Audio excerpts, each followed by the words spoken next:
tenemos en línea a Iván Carrino, que es economista. Hola Iván, Nico Yaco, buenas tardes, gracias por atendernos. Hola Nicolás, ¿cómo te va? ¿Cómo andan todos? ¿Todo bien, vos? Bien, me alegro. Bien, acá charlando recién con Sandra González, pues esto es que estamos todos como... la sociedad empieza como a cambiar un poquito de humor y a enojarse particularmente por algunas cosas como la inflación, se empiezan a consolidar algunos enojos, ¿no? Sí, obviamente. Sobre todo la cuestión de la carga impositiva que... Claro, eso, viste, lo hablábamos recién y esos son los números para la provincia de Buenos Aires, un 40% para la factura de luz.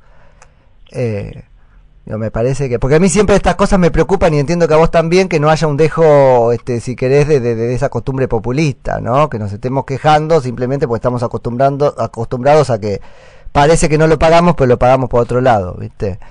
Pero me parece que acá ya estamos pasando esa raya. Sí, puede ser. La verdad que tampoco estoy... No tengo el detalle de esos números, pero bueno, ya sabemos que la presión fiscal en Argentina es una de las más altas de la región. Las empresas pagan la tasa más alta en el mundo. O sea, bueno, sí, vamos mal. El gobierno tiene reformas tímidas en este sentido, pero bueno, es lo que hay, ¿no? Es lo que hay. Iván, te leíamos en el cronista súper interesante respecto de la inflación. Vamos a eso y haces una distinción entre la inflación M y la inflación K, siendo que cuantitativamente es muy similar, pero con diferencias cualitativas interesantes. ¿Cómo es eso? Sí, porque, bueno, viste esta cuestión de las redes sociales, el debate. Yo soy una persona que la verdad debato mucho en todos lados, valoro el debate. Y noté, digamos, en ciertas conversaciones una igualación de ambas inflaciones, ¿no? Es decir, gente que me parece muy respetable en muchos casos, digamos, que mira el número de inflación de Macri y el número de inflación promedio de los últimos años de Cristina y dice, bueno, con Cristina tenía 25 y ahora tenemos 25, o sea, ¿qué vinieron a hacer estos tipos? ¿Me entendés? Como diciendo, che, no sirve para nada. Sí, o es todo lo mismo, no está pasando nada.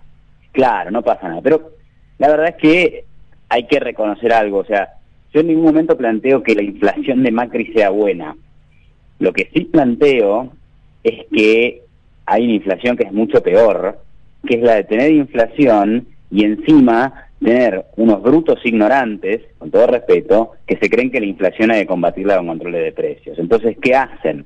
Te controlan el dólar, te controlan las tarifas, te controlan los precios del supermercado. Claro. Ponen retenciones para que el exportador no exporte y le sobren bienes y los tenga que vender en el mercado interno a un precio que obviamente va a ser inferior al internacional. Claro, termina siendo como una olla de presión, porque en definitiva todas las medidas son sobre el síntoma de eso que ellos mismos provocan. Exactamente, y no hay manera más eficaz de destruir una economía que destruir el sistema de precios. Claro. O sea, el sistema de precios está basado en, por ahí a alguno le suena raro esto, pero está basado en la libertad de las personas. Las personas en libertad contratan, compran y venden y establecen precios. Los precios se establecen de manera libre. Si vos vas contra eso, estás violando esa libertad de contratación que tienen las personas. Así que primero es una violación de un principio ético y moral que es el de la libertad. Pero segundo tenés las consecuencias económicas, que son las de la escasez. Y Argentina vivió escasez en estos últimos años, escasez de energía, se cortaba la luz, a las empresas les cortaban el gas, se destruyó la producción petrolera en el país, ¿qué más? Se desaparecieron las cabezas de ganado, destruimos al sector de la carne. ¿A quién se le ocurre en Argentina destruir el sector de la carne? Bueno, a quien se le ocurrió. Pero todo esto... Sí, ¿cuántas marcas no vinieron o se fueron y no podías acceder a eso acá? Digo... Absolutamente. Pero detrás de esto está esta idea de controlamos los precios, reprimimos la inflación. Entonces, ¿qué tenés ahora? Tenés inflación, hay una política monetaria que debería ser más dura y más estricta para bajar la inflación más rápido, o por lo menos cumplir con las metas. Es decir, no le estoy pidiendo 0% de inflación en un año, le estoy diciendo cumplir con las metas, pero hay que reconocer que los precios hoy funcionan de una manera mucho más libre de lo que funcionaban con Moreno, con Kicillof y con todos estos exfuncionarios. Y eso vos me decís que sana, y entre otras cosas sanar significa que a la larga se va a ir aminorando el aumento de los precios. Bueno, a ver, a corto plazo es una señal de que la Argentina respeta el derecho de propiedad. Ajá. Es decir, los precios se establecen en el mercado y el gobierno no se mete, ¿sí? La liberación de los precios de las naftas es eso, digamos. Bueno, vos sabés que sí. en la época del kirchnerismo, en la ciudad de Buenos Aires, cerraron 2.000 estaciones de servicio. Sí. 2.000 estaciones de servicio. ¿Por qué? Y porque vos le controlaste los precios de las estaciones de servicio, les controlaste la rentabilidad. Entonces, ¿qué dijeron? Vendo el espacio, y que se construyeron edificios, sí. porque esos precios no estaban controlados. Entonces, es increíble, cuando vos querés hacer unas cosas bien, controlando, terminás en un escenario todavía peor. Claro. Entonces, ahora no tenemos esa situación, entonces, a la larga, estimo que habrá mayores estaciones de servicio. Y bueno, a ver, lo que sí es importante destacar es que en el corto plazo, cuando vos liberás precios, fíjate lo que pasó en el 2016, ¿no? Ahí tuviste todo el impacto de un ajuste muy fuerte de las tarifas, los precios regulados subieron alrededor de 15% en el primer trimestre, digamos, en promedio, pero bueno, las tarifas subían mucho más de lo que están subiendo ahora, el dólar, que se sinceró, pasó de 9 a 15, a 16, todavía tuviste una inflación altísima.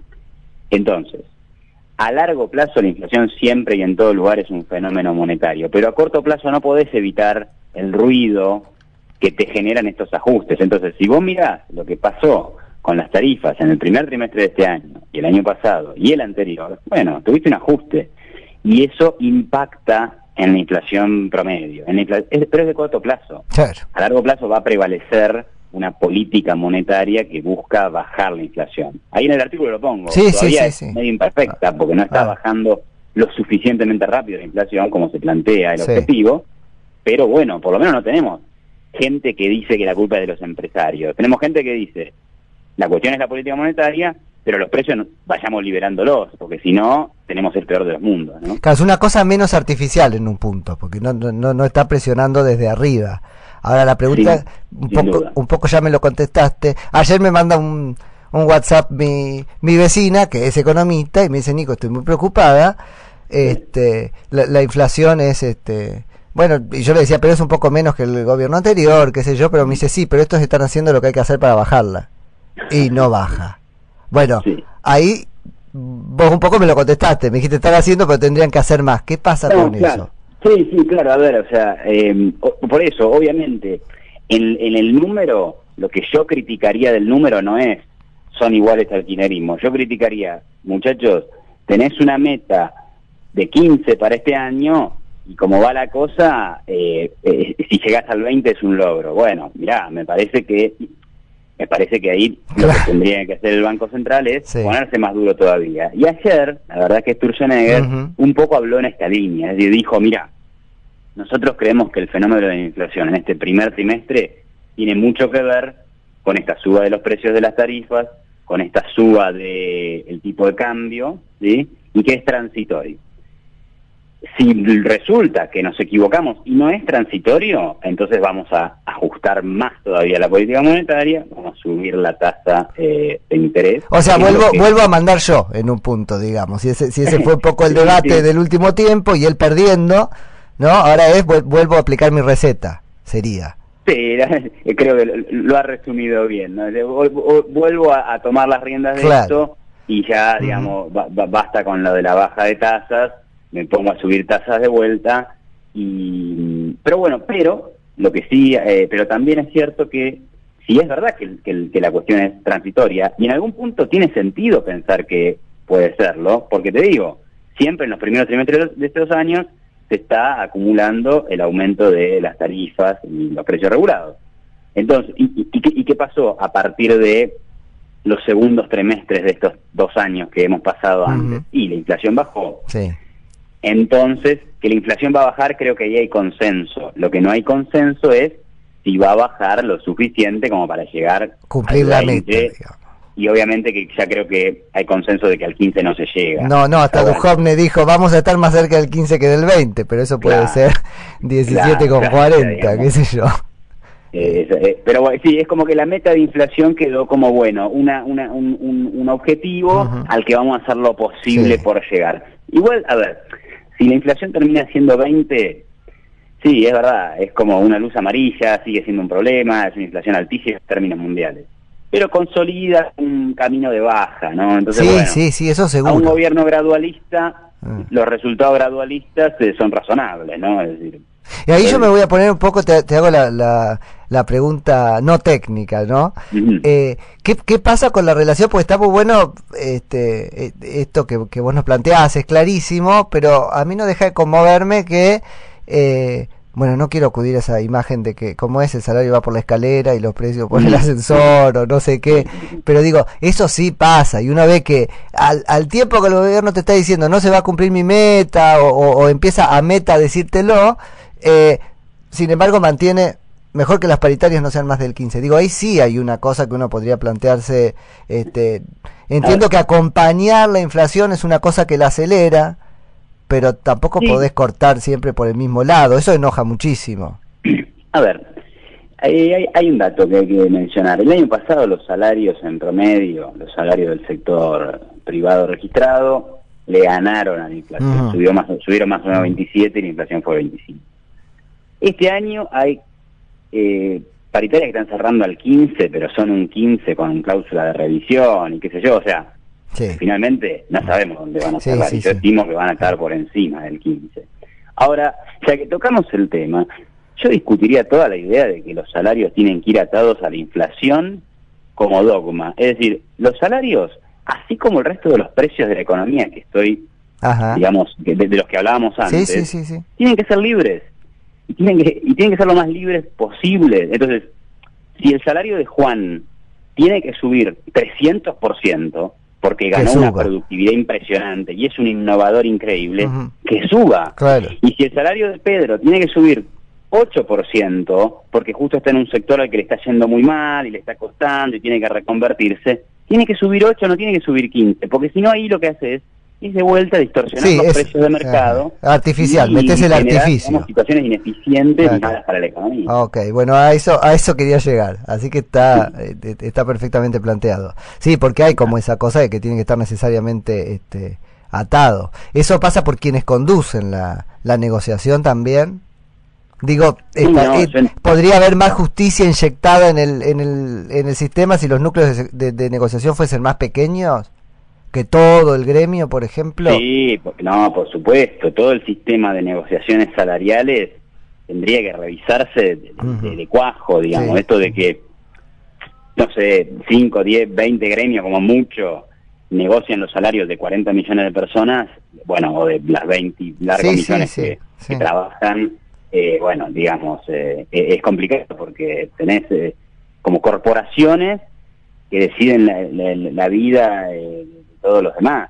Entonces, cuando en realidad la realidad de cada empresa puede ser diferente, entonces exactamente. Pensá, digamos, ahora está recuperándose el precio del petróleo, pero por los últimos 2-3 años se vino a pique. En Estados Unidos la cantidad de empleados que se quedaron sin trabajo por el bajonazo del petróleo fue impresionante y no pasa nada, no creció el desempleo en términos agregados, porque la economía es dinámica y es flexible. Entonces, si se achica un sector, se agranda otro. Así es. Acá no pasa eso. Acá vos tenés uno de esos problemas, vas a tener, digamos, vas a tener despidos, pero esa gente va a quedar en la calle porque ¿dónde la metés? Bueno, pero ahí estamos, ahí también, ya nos vamos, bueno, no, es economía, pero digo, también hay esa idea de que cuidar el empleo, bueno, lo leía respecto de estos países del norte europeo, digamos, con que la idea de que cuidar el trabajo en realidad ahora es procurarle al trabajador las herramientas para que pueda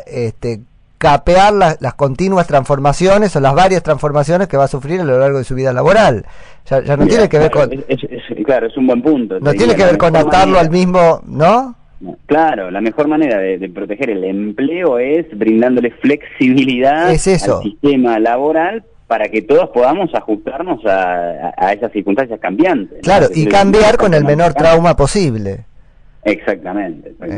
Así que la capacidad de adaptación. Eso mismo que es todo un entrenamiento, pero ese es lo que se empieza a laburar en sociedades que tienen el futuro más cerca, ¿no? Por decirlo de alguna manera. Puede ser, así es. Iván, muchísimas gracias por la charla. Hemos pasado por todos los temas, pero me pareció muy rico. Interesante, dale, igualmente. Dale, un abrazo para saludo todos. grande. Chao. Iván Carrino, que es economista.